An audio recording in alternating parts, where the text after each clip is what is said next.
Ev's hand trembled as she reached for Valen Soriano's wine glass. Across the table sat Dmitry Kovalenko, the man who'd murdered her mentor 2 years ago. He was pretending to be a business partner. But Ev had seen the new chef.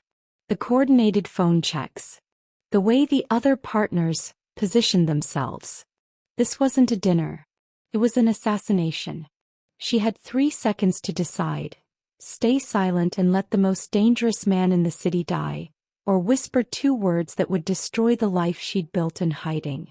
When Valen's steel-gray eyes met hers, she leaned down. Run now.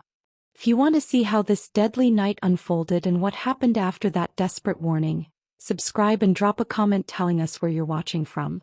Let's see how a waitress and a mafia boss became each other's only chance at survival.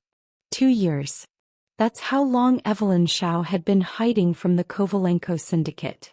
Her mentor, David Park, was a forensic accountant who discovered something that got him killed. A car accident that was anything but. Before he died, he'd made Ev memorize encrypted access codes to offshore accounts. His last message: disappear. Trust no one. So she became invisible. 3 jobs, 3 identities, always moving. By day, remote insurance work. Evenings, waitressing at Bellicera, an upscale restaurant downtown. Nights, freelance bookkeeping under a false name. Sleep was a luxury. Safety was an illusion. But she'd survived. Until tonight. Table 12, Ev. Private dining room. Marco, the head waiter, thrust the wine list at her, his face tense. Don't screw this up. That's Valen Soriano. Her blood froze. Everyone knew that name. The man who controlled half the city's underground with calculated precision. 34. Untouchable. Dangerous. Why me? His people requested a female server. Just pour wine and stay invisible. Invisible. She could do that. She'd been doing it for 2 years. The private dining room gleamed with crystal and candlelight. Valen Soriano sat at the center. Charcoal suit, dark hair, eyes like a storm. Tattoos traced up his neck beneath his collar. Even seated, he dominated the space with predatory stillness. 3 men sat with him. Business partners closing some international deal. Water first, Ev murmured, approaching with the pitcher. The silver-haired man gestured enthusiastically. The shipping routes are secured, Mr. Soriano. The younger one nodded. Customs officials are cooperative. The 3rd man turned to accept his glass. Ev's heart stopped. The crown serpent. The cold smile. Dmitry Kovalenko. The enforcer who'd killed David. Her hands nearly dropped the pitcher. Careful. Valen's voice cut through her panic. Baccarat crystal. Irreplaceable. My apologies, sir. She steadied herself through sheer will. His eyes locked onto hers, sharp, calculating. You're shaking. First time serving this room. Nervous. Understandable. But his gaze didn't waver. What's your name? Ev, sir. Ev. He tested it. Chinese heritage? 3rd generation. Dmitry smiled at her, all charm and ice. Excellent service, Mr. Soriano. Valen finally looked away, dismissing her with a nod. Ev retreated, mind racing. Kovalenko. Here. At Soriano's table. David's files had documented the syndicate's plan to eliminate the Soriano problem. She hadn't understood then. Now she did. This wasn't a business dinner. It was an execution. The evening crawled forward. Appetizers. Wine. Toasts to profitable ventures. Contracts passed across the table. But Ev noticed everything wrong. The head chef she'd never seen. Marco's nervous glances. The way all 3 partners moved like soldiers, not businessmen. Then the silver-haired man stood. Restroom. Be right back. Ev's stomach dropped. He was creating an alibi. Ev. Marco appeared. Table 12 wants the Borlo. Mr. Soriano requested you specifically. Her hands shook as she retrieved the bottle. The wine. That's how they do it. poison then a clean kill when he's weakened. She approached the table. Valen's eyes tracked her. He'd been watching her all night. The 2015 Burlo, she presented. Open it. The cork came free. She poured a tasting portion. He swirled, sipped, his gaze never leaving hers. Perfect. You chose well, Evelyn. She should leave. Should run. Should disappear like she'd been doing for 2 years. Instead she leaned down, lips brushing his ear. Run now. Valen Soriano hadn't survived by ignoring instinct. He stood instantly, hand reaching for his concealed weapon. Marcus. Leo. Now. He grabbed Ev's wrist, pulled her behind him. Frick. The window shattered where his head had been seconds ago. Gunfire erupted. 3 shooters across the street. Kovalenko's hand went for his jacket. Back exit. Valen shoved Ev toward his guards. The kitchen, she gasped. Secondary team. 2 men burst through with automatic weapons. Valen moved like lightning. 2 shots, 2 bodies. His guards returned fire as he dragged Ev toward the wine cellar stairs. How did you know? He demanded, phone already out. Later. In the dark cellar, surrounded by priceless wine, Valen made the call. Lorenzo. Compromised. Kovalenko syndicate. Full lockdown. He turned to Ev, torn uniform, smudged makeup, trembling but alive. The girl. Valen's eyes met Ev's. She's with me. Valen's world operated on 2 principles. Trust your instincts and never hesitate. The waitress had given him 3 seconds of warning. He'd use everyone. Down. He flipped the table as the second shot punched through the crystal chandelier. Glass rained down like deadly snow. Marcus and Leo had already engaged the shooters across the street, laying suppressive fire through the shattered windows. Kovalenko moved fast, faster than Valen expected. The business partner had a weapon out, firing toward the kitchen where his own men were positioned. Covering his escape, not fighting. The younger partner wasn't as lucky. Leo's shot caught him in the chest before he cleared his holster. Valen dragged Ev behind an overturned sideboard, his hand like iron around her wrist. Who sent you? Nobody sent me. She was breathless but not hysterical. Good. I recognized Kovalenko. I know what he does to people who cross him. And you crossed him? My mentor did. David Park. He's been dead for 2 years because of it. Valen's mind clicked pieces into place with mechanical precision. David Park. The forensic accountant Maria had been protecting. The encrypted files that died with his sister. The wine, Marcus called from his position. Sir, you need to see this. Leo kept firing while Marcus crawled to the overturned table. He touched the spilled Burlo, brought his fingers to his nose, then immediately wiped them on his jacket. Ricin. Maybe polonium, 210. We need a hazmat team. We need to move, Valen corrected. He looked at Ev, reassessing. She'd known about the poison. Known about the kitchen team. How many exits? 3. Front is exposed. Kitchen is compromised. But there's a service corridor behind the wine cellar that connects to the loading dock. Show me. Gunfire intensified. Sirens wailed in the distance.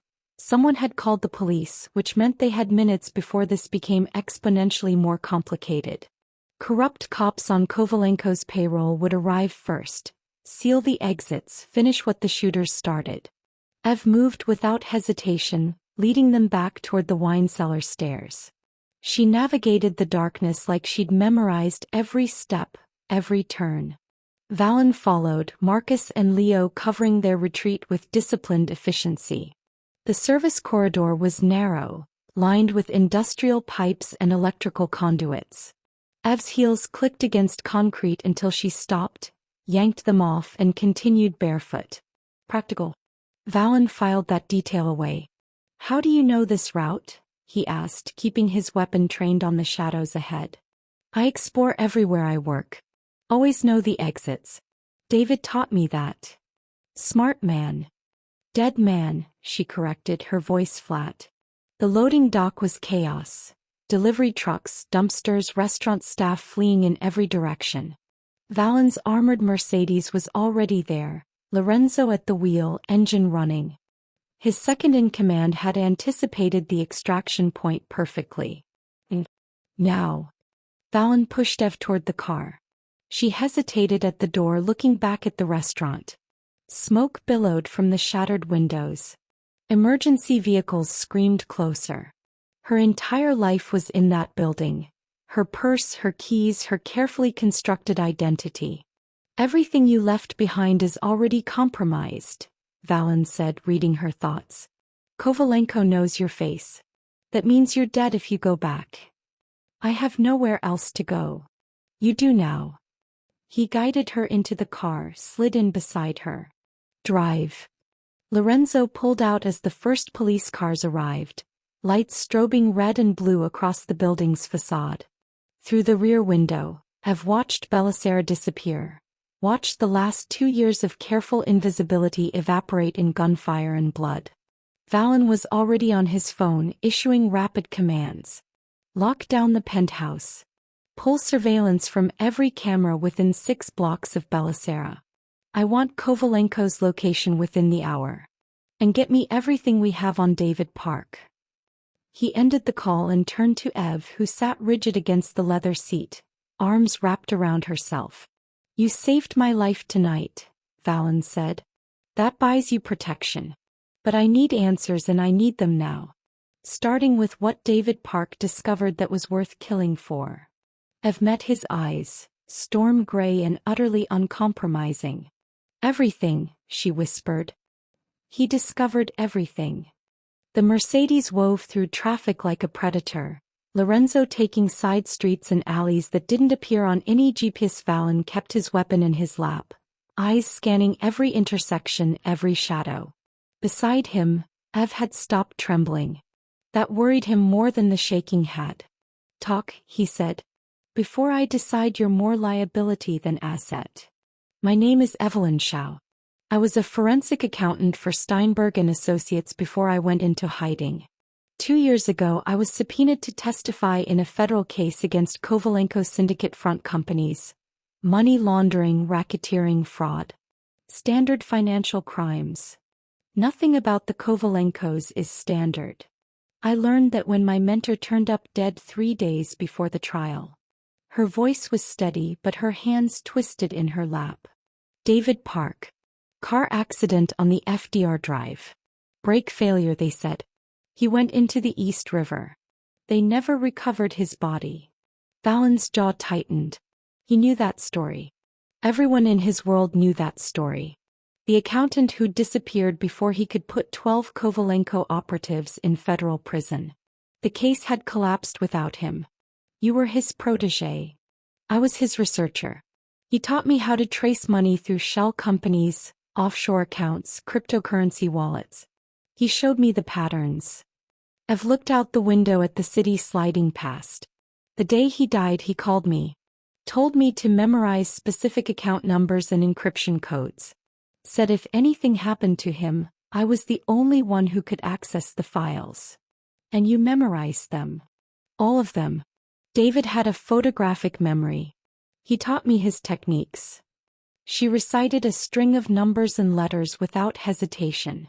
That's the primary access code to the Kovalenko syndicate's Cayman Islands accounts. I have 47 more just like it. Lorenzo glanced at Valen in the rearview mirror. 47 accounts. The Kovalenkos had built their empire on those offshore networks, insulated from prosecution by layers of corporate infrastructure and corrupt officials. After David died, I ran, Ev continued. Changed my name, my appearance, my entire life. I thought if I stayed invisible, they'd forget about me. But then a detective contacted me. She said she was building a case. That she could protect me if I testified. Valen's blood turned to ice. Maria Soriano. Ev's head whipped around. You know her. She was my sister. The words hung in the air like a death sentence. Was. Ev's voice cracked. What do you mean was? Hit and run. 6 months after she contacted you. Driver was never found. Valen's tone was glacial. The investigating officers called it a tragic accident. Random violence. They closed the case in 3 weeks. No. Ev's hand covered her mouth. She promised me protection. She said she had a safe house ready. That I just needed to wait until she could get you somewhere the Kovalenkos couldn't reach. I know. I found her files after she died. Encrypted, coded, hidden in her apartment. She'd been investigating them for 2 years. Documenting murders, bribes, every corrupt official on their payroll. Valen's hands clenched. She died protecting those files. Protecting you. The ghost witness she never named, not even to me. I didn't know she was your sister. She never mentioned. She wouldn't have. Maria kept her work separate from family. Thought it would keep us safe. His laugh was bitter. Instead, it got her killed. The car took a sharp turn. They were heading toward the waterfront, away from the flashing lights and sirens that still echoed through downtown. The files David gave you, Valen said. Can you still access them? If I had a secure terminal in time. The encryption is military grade. It would take hours, maybe days. You'll have both. And around-the-clock protection. Why? Ev turned to face him fully. You don't know me. For all you know, I could be working with Kovalenko. This could all be a setup. Could be, Valen agreed. But you're not. You recognized Kovalenko and warned me anyway, even though staying silent would have kept you safe. You knew about the poison, the secondary team, the service exit. That's not the behavior of someone setting a trap. That's not an answer. The answer is simple. Valen met her eyes, and Ev saw something she hadn't expected. Grief, carefully controlled but unmistakable. My sister died protecting you. That makes you family. And I protect family. The Kovalenkos want me dead. They wanted me dead 2 hours ago. They failed.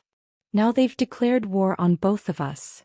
Valen's smile was cold and sharp as a blade. The difference is we have something they don't. What's that? Each other. You have the financial evidence. I have the resources in the network. Together, we can do what Maria and your mentor couldn't do alone. Destroy them, Ev whispered. Completely. Valen extended his hand. The question is whether you're ready to stop hiding and start fighting. Ev looked at his hand, strong, scarred, offered without hesitation. Behind them her old life burned. Ahead only danger and uncertainty. She took his hand. For Maria, she said. And for David. For family, Valen agreed, his grip firm and sure. The Mercedes disappeared into the night, carrying 2 people who'd been running from the same enemy. Now they'd run together, straight toward it. The penthouse occupied the entire 42nd floor of a building Valen owned through 3 shell companies. Lorenzo used a biometric scanner to access the private elevator. Retinal scan, fingerprint, and a 16-digit code that changed every 6 hours. Welcome to the fortress, Valen said as the doors opened directly into his living space. Ev stepped into a world of controlled luxury. Floor-to-ceiling windows overlooked the city's glittering skyline, but she noticed immediately they were bulletproof, tinted to prevent surveillance. Security cameras in every corner. Reinforced steel door frames. Panic room entrance partially visible down the hallway. You'll stay here until we neutralize the threat, Valen continued, shrugging off his jacket. His shoulder holster was visible now, the weapon a natural extension of his body. 24-hour security rotation. Lorenzo coordinates everything. You don't leave without clearance. You don't contact anyone from your old life. You don't go near the windows after dark. So I'm a prisoner. You're protected. He moved to a control panel, entered a code. Steel shutters began descending over the windows. There's a difference. Is there? Valen turned to face her, and Ev saw the truth in his storm-gray eyes. The Kovalenkos have a network that spans this entire city. Cops, judges, federal agents. If they find you, you die. Here behind these walls, you're untouchable. That's not imprisonment. It's survival. Ev wanted to argue, but she was too exhausted. The adrenaline had worn off, leaving her hollow and shaking. She still wore her torn uniform, her feet still bare from running through the service corridor. The guest room is down the hall, Valen said, his voice softening fractionally. Second door on the left. There's clothes in the closet, my sister's. You're about the same size. Maria lived here? Sometimes. When cases got dangerous. He walked toward the kitchen, a sleek modern space of marble and stainless steel. Shower, change. I'll make dinner. You cook. Maria taught me. Said any man who couldn't feed himself was helpless. His smile was brief but genuine. She hated helpless. Ev moved toward the hallway, then stopped. On the wall was a collection of photographs. Not the impersonal art she'd expected, but personal snapshots. Maria in her police uniform, grinning at the camera. Maria and Valen at what looked like a family dinner. Maria holding a baby, her expression radiant. Is that her daughter? Sylvia. She's 5 now. Valen's voice was carefully neutral. Lives with Maria's ex-husband in Boston. Good man. Keeps her safe away from all this. Ev continued down the hallway past more photographs. She found the guest room exactly as described. Spacious, comfortable, with a closet full of women's clothes that still carried a faint scent of jasmine perfume. Maria's perfume. The shower was scalding and perfect. Ev stood under the spray until her skin turned pink, washing away blood and smoke and terror. She dressed in simple jeans and a sweater that fit like they'd been tailored for her. Maria's clothes. Maria's sanctuary. Maria's brother trying to finish what his sister had started. When she emerged, the smell of garlic and herbs filled the penthouse. She followed it to the kitchen, where Valen stood at the stove, his sleeves rolled up, revealing more tattoos that traced intricate patterns up his forearms. Aglio e olio, he said without turning. Simple. Maria's favorite. I've noticed the refrigerator then. Among the sleek stainless steel, children's drawings were held up by magnets. Crayon princesses and rainbow cats. Aunt Val, written in shaky letters across the top of one.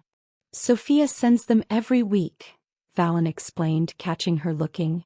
She thinks I'm a businessman who travels too much. She's not entirely wrong.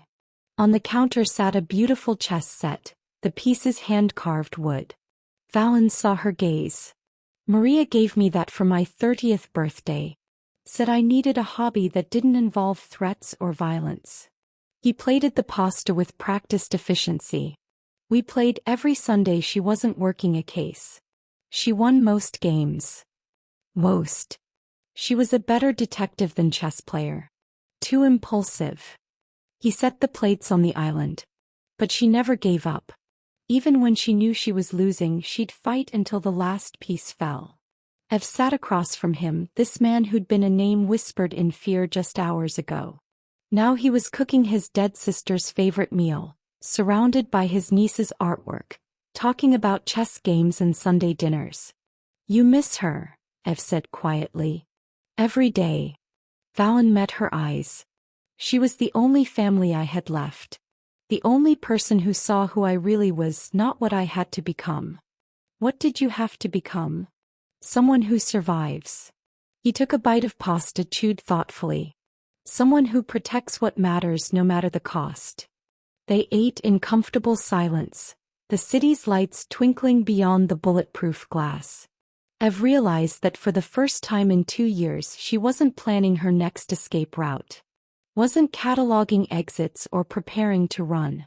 Behind these walls, with this dangerous man who cooked his sister's recipes and displayed children's drawings, she felt something she'd almost forgotten. Safe. The next morning, Valen set up a secure terminal in his office. Triple encrypted, air-gapped from any network, completely isolated. Ev sat before the keyboard, her fingers hovering over the keys but not typing. I need to know everything first, she said. About Maria. About how she really died. Valen leaned against the desk, arms crossed. Why? Because I'm about to give you access to information that could start a war. I need to know whose side you're really on. My sister's side. Always. Then prove it. Tell me what happened. Valen was silent for a long moment, his jaw tight. Then he opened a drawer and pulled out a thick file folder, dropped it in front of her. October 15th, 2 years ago. Maria was crossing Lexington Avenue after meeting with a federal prosecutor about witness protection protocols. SUV ran the red light, hit her at 40 miles per hour. Driver fled the scene. She died before the ambulance arrived. Ev opened the file. Crime scene photos. Accident reports. Witness statements that were too vague, too rehearsed. The investigating officers were Patterson and Reeves. Valen continued, his voice like ice. Both received wire transfers of $50,000 exactly 1 week after they closed the case. From a consulting firm in Delaware that doesn't exist. I traced it back to a Kovalenko shell company. You investigated your own sister's death. I investigated everyone. The prosecutor she met with. Retired 6 months later to a beachfront property in the Caymans he couldn't afford. The witness who claimed the driver was just a drunk kid. Disappeared. The impound lot where they took the SUV. Burned down 3 days after the accident, destroying all evidence. F flipped through page after page of documentation. Bank records. Travel manifests. Surveillance photos. Valen had spent 2 years building a case that would never see a courtroom. Maria knew she was being watched, he said. Her last call to me the night before she died, she said she'd found her ghost witness. The person who could crack the Kovalenko network wide open. She said once she had you safe, everything would fall into place. She never mentioned you by name. Professional separation. She thought it protected both of us. His hands clenched. She was wrong. Ev closed the file, her decision made. He turned to the keyboard, fingers steady now. What was Maria's promise to you? Valen asked quietly. Ev typed without hesitation. The screen flickered. Files began populating, thousands of them, organized with David Park's meticulous precision. It's what she told me the last time we spoke, Ev whispered. She promised protection in exchange for the truth. I never got the protection, but I kept the truth safe anyway. Valen moved beside her, scanning the files. Offshore account numbers. Wire transfer records. Names. Dozens of names with corresponding payments and services rendered. Federal prosecutors. Police captains. City council members. Judges. This is everything, Ev said, opening folder after folder. David spent 5 years building this. Every Kovalenko transaction, every bribe, every murder disguised as accident or suicide. The complete architecture of their empire. Can you trace the current accounts? Active operations. Give me 6 hours. Her fingers flew across the keyboard. I can map their entire financial network. Show you where the money flows, where it's vulnerable. Valen's phone buzzed. Lorenzo's name flashed on the screen. Talk to me. They hit the waterfront properties. 3 warehouses, simultaneous strikes. Burned 2 to the ground, the 3rd is under siege. Valen's expression didn't change, but Ev saw the fury in his eyes. Casualties. 4 of ours wounded. We're holding the 3rd location, but they're not backing down.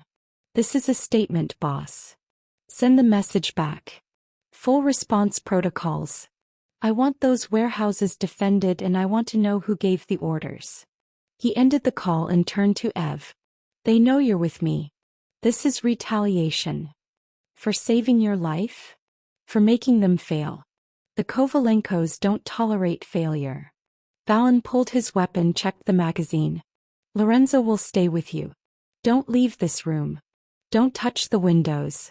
If anyone comes through that door who isn't me or Lorenzo, there's a panic button under the desk. You're leaving. I'm going to show them what happens when they declare war on me. He paused at the door. Keep working. That information is our real weapon. Everything else is just noise. I've watched him go, then turn back to the files. The city was burning, but she had work to do. Maria's promise. David's legacy. The truth they'd both died protecting. She'd make sure their deaths meant something. Valen returned just after midnight, his suit jacket gone, sleeves still rolled up, a cut above his eyebrow that hadn't been there when he left. Ev was still at the terminal, surrounded by printouts and notes, her eyes red from hours of screen work. The warehouses, she asked without looking up. Secured. They lost 12 men. We lost 2. His voice was flat, emotionless. An acceptable ratio. Ev finally turned to face him. You're bleeding.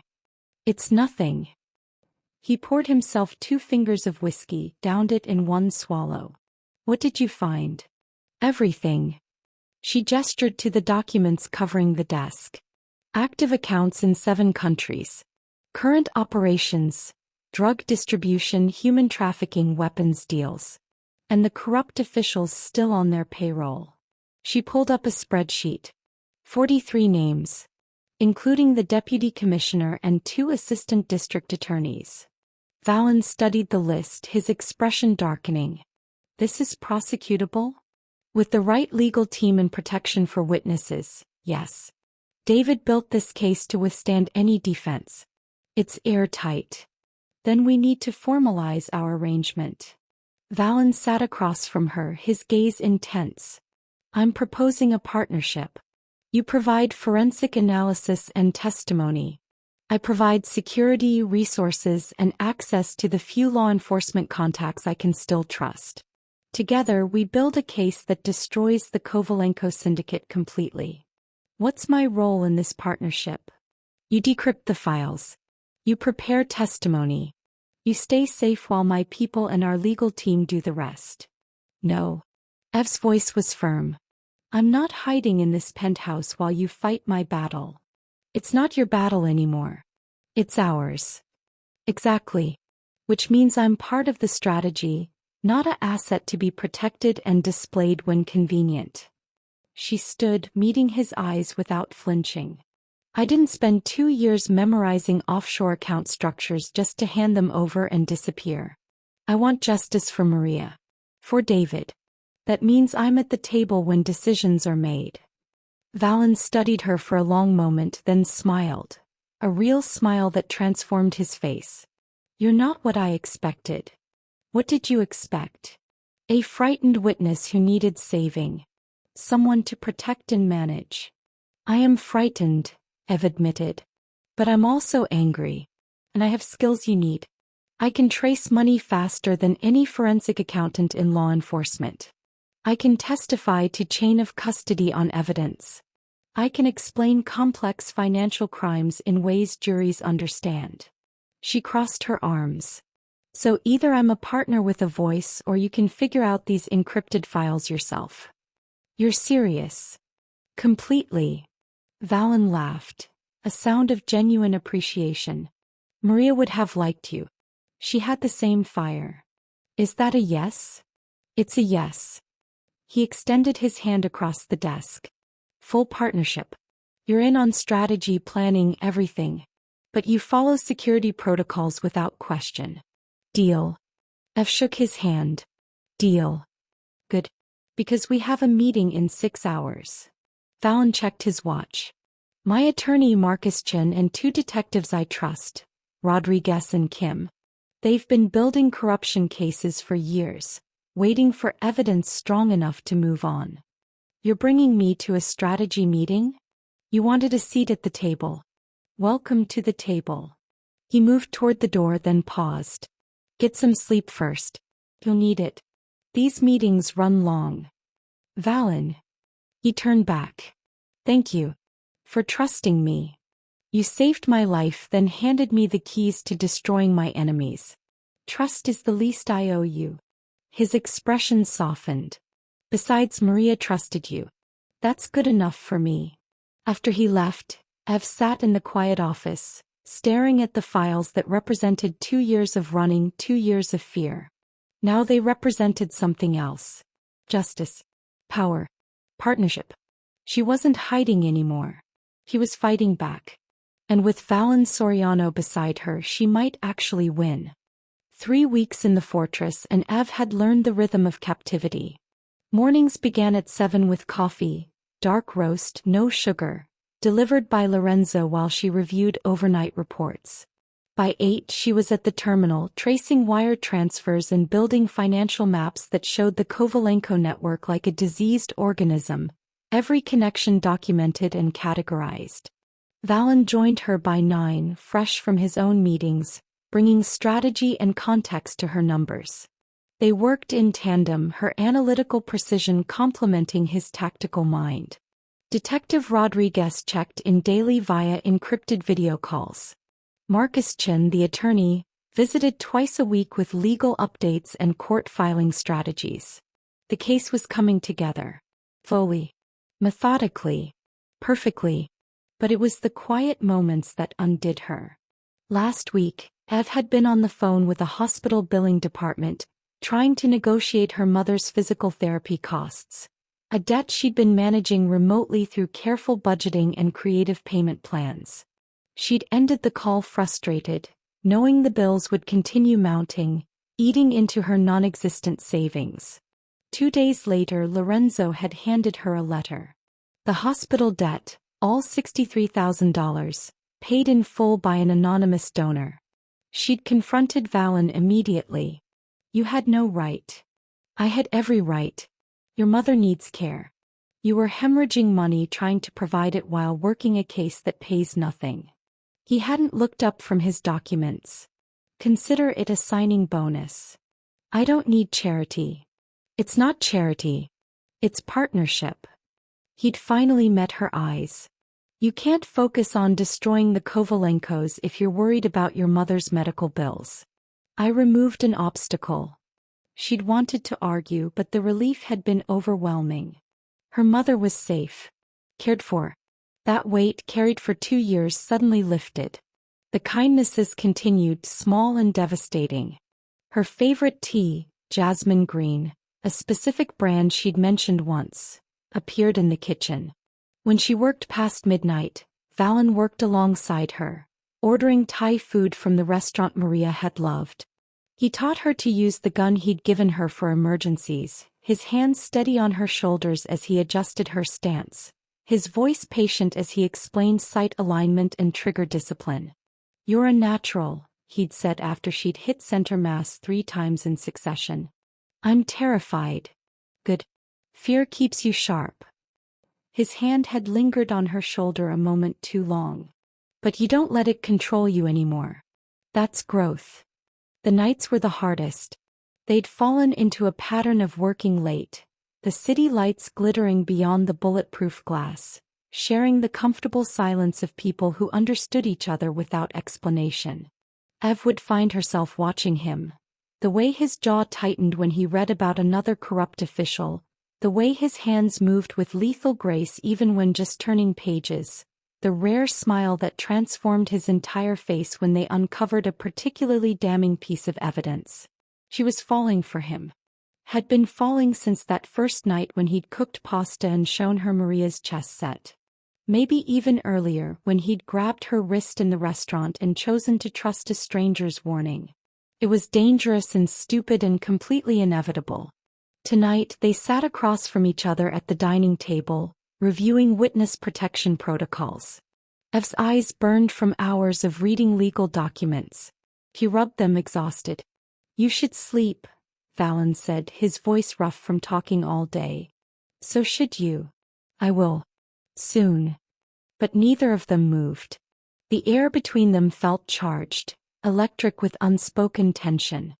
Valen's eyes met hers, and Ev saw something there she recognized because she felt it too. Want, restrained by circumstances and danger and the weight of everything they were building together. "Ev," he started. Lorenzo's voice crackled through the intercom. "Boss. Detective Rodriguez needs you. They've got movement on the Kovalenko front. Looks like they're planning something big." The moment shattered. Valen stood all business again. Send him to the secure line. But as he passed Ev's chair, his hand brushed her shoulder, brief, deliberate, full of promise. She sat in the sudden silence, heart racing, and understood something terrifying.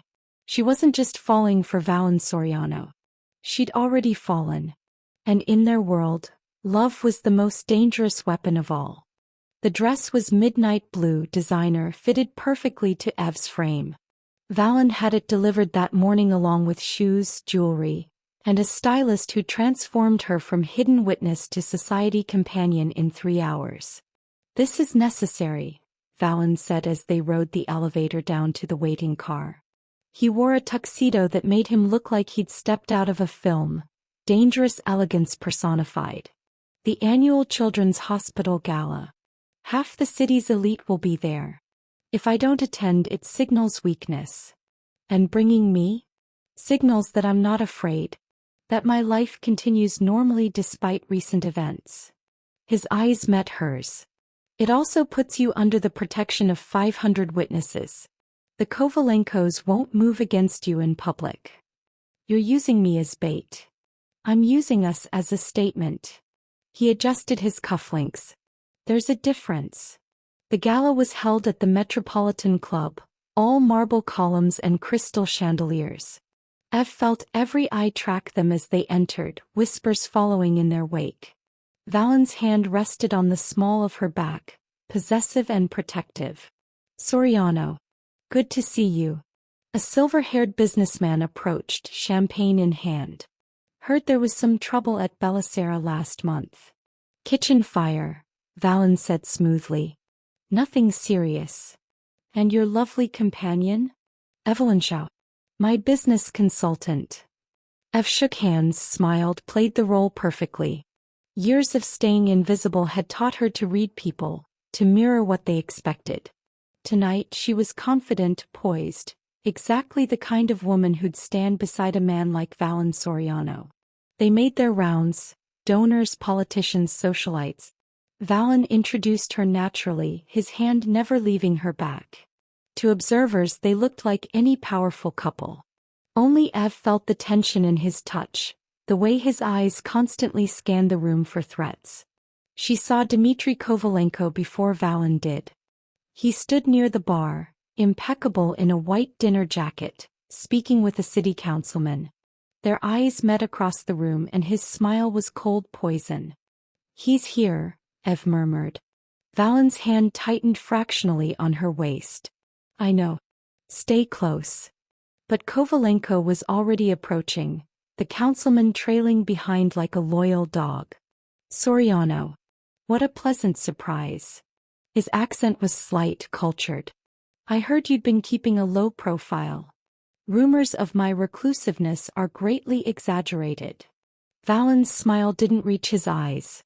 Dmitry. I don't believe you've met Evelyn. Kovalenko's gaze slid to Ev and she saw recognition there, carefully masked. Charming. Your taste in companions has improved. I have excellent taste in everything. Valen's voice carried an edge. Especially in choosing my allies. Allies can be so unpredictable, though. Here one day, gone the next. Kovalenko sipped his champagne. Tragic, really, how quickly fortunes can change. Ev felt Valen tense, preparing to respond, but she spoke first. I find loyalty tends to track with character, Mr. Kovalenko. Strong foundations last. Corrupt ones crumble the moment pressure is applied. She met his eyes without flinching. It's basic structural integrity. Something I learned in my consulting work. The threat was clear to anyone who understood. Financial consulting. Structural integrity. Pressure points. Kovalenko's smile tightened. Consulting in what field exactly? Forensic analysis. I specialize in finding weaknesses in complex systems. Then I document them extensively. Her voice was pleasant, conversational. For legal purposes, of course. The councilman looked confused, but Kovalenko understood perfectly. His eyes went cold. How fascinating. I imagine that work requires tremendous attention to detail. One mistake, one wrong calculation, and the entire analysis becomes worthless. That's why I triple-check everything. Cross-reference multiple sources. Build cases that can withstand any scrutiny. Ev stepped closer to Valen, a deliberate choice. I believe in thorough documentation. Justice requires evidence, after all. Careful, Miss Xiao. Sometimes people who dig too deeply discover things that endanger them. Is that a threat, Dimitri? Valen's voice was silk over steel. Merely friendly advice. This city can be dangerous for the uninformed. Good thing I'm extremely well informed, Ev said. And I have excellent protection. The moment hung between them, a public declaration of war disguised as polite conversation. Around them, other guests continued talking, oblivious to the lethal undercurrents. Kovalenko raised his glass in mock salute. Enjoy the evening. He walked away and Ev released the breath she'd been holding. That was either incredibly brave or incredibly stupid, Valen murmured. Maybe both. His hand cupped her cheek, turning her to face him. You just declared yourself my partner in front of half the underworld. They'll come for you harder now. Good. Ev's smile was fierce. Let them try. Valen's expression shifted. Surprise, admiration, something deeper that made her pulse race. You're not the frightened waitress anymore, are you? No, Ev said. I'm not. The command center was set up in Valen's secure conference room. Monitors displaying real-time financial transactions, encrypted communications with Detective Rodriguez and the Federal Task Force, and Marcus Chen coordinating legal teams across 3 jurisdictions. Ev sat at the center terminal, fingers flying across the keyboard, tracking wire transfers as they happened. Movement on the Rotterdam account, she called out. 2 million transferring to the Delaware Shell Company. That's Kovalenko's emergency fund. Freeze it, Valen ordered. Rodriguez's team executed the asset seizure within seconds. Singapore account next, Ev predicted, watching the pattern. He'll try to move liquid assets offshore before. There. Transferring now. Got it, Rodriguez confirmed through the speaker. That's 12 accounts frozen. He's running out of options. The takedown had been planned with surgical precision. Simultaneous raids on Kovalenko properties. Federal prosecutors ready with sealed indictments. Valen's own people handling the targets beyond legal reach. The corrupt officials who'd slipped through court system, the enforcers too careful to leave evidence. Justice took many forms. Tonight it took all of them. Dmitry Kovalenko in custody. Rodriguez reported at 11:47 p.m. Arrested at his penthouse. Didn't even run. Ev felt Valen's hand on her shoulder, steady and warm. The others, he asked. 17 arrests so far. Asset seizures totaling 400 million. More coming. Rodriguez's satisfaction was audible. We got them, Soriano. All of them. Ev closed her eyes, feeling 2 years of fear finally release. David's death had meaning. Maria's sacrifice hadn't been in vain. Valen pulled her to her feet, into his arms. It's over. It's over, she repeated and believed it. 2 years later. The Maria Soriano Foundation occupied a renovated brownstone in Park Slope. Its mission simple. Protect witnesses, reform the broken system that had failed too many. Ev ran it alongside her work transforming Valen's empire into legitimate business ventures. Real estate development, security consulting, venture capital. The dangerous life hadn't disappeared entirely. Men like Valen didn't retire. But the violence had, replaced by boardrooms and contracts and legal battles. Today they stood at Greenwood Cemetery, Sophia between them holding a bouquet of white roses. She was 7 now, taller, still drawing pictures but asking harder questions about the aunt she barely remembered. Mama said Aunt Maria was brave, Sophia said, placing the roses on the headstone. That she helped people. She was the bravest person I knew, Valen said, his voice thick. She would have loved seeing you grow up. She is seeing me, Sophia said with childlike certainty. From heaven. And she's happy we're together, right, Aunt Ev? Ev, who'd married Valen in a small ceremony 6 months after the Kovalenko trials, who wore Maria's engagement ring that Valen had saved, who'd found family in the wreckage of tragedy, knelt beside Sophia. She's very happy. And very proud. Sophia hugged her tight, then ran ahead to where Michael waited by the car. Valen took Ev's hand, the wedding band cool against her skin. Think we've done right by her? The foundation helped 73 witnesses last year find safety. Your businesses employ 400 people legitimately. Sophia's growing up loved and protected. Ev looked at the headstone, at Maria's name etched in marble. I think she'd say we did better than right. We did good. We did it together, Valen corrected, pulling her close. Ev leaned into him, watching the autumn leaves fall across the cemetery, peaceful and whole in a way she'd never imagined possible. She'd been a waitress hiding from monsters. Now she was a wife, a businesswoman, a guardian of her mentor's legacy and her sister-in-law's memory. She'd whispered "run now" to a dangerous stranger and found everything she'd been running toward. Love. Justice. Home.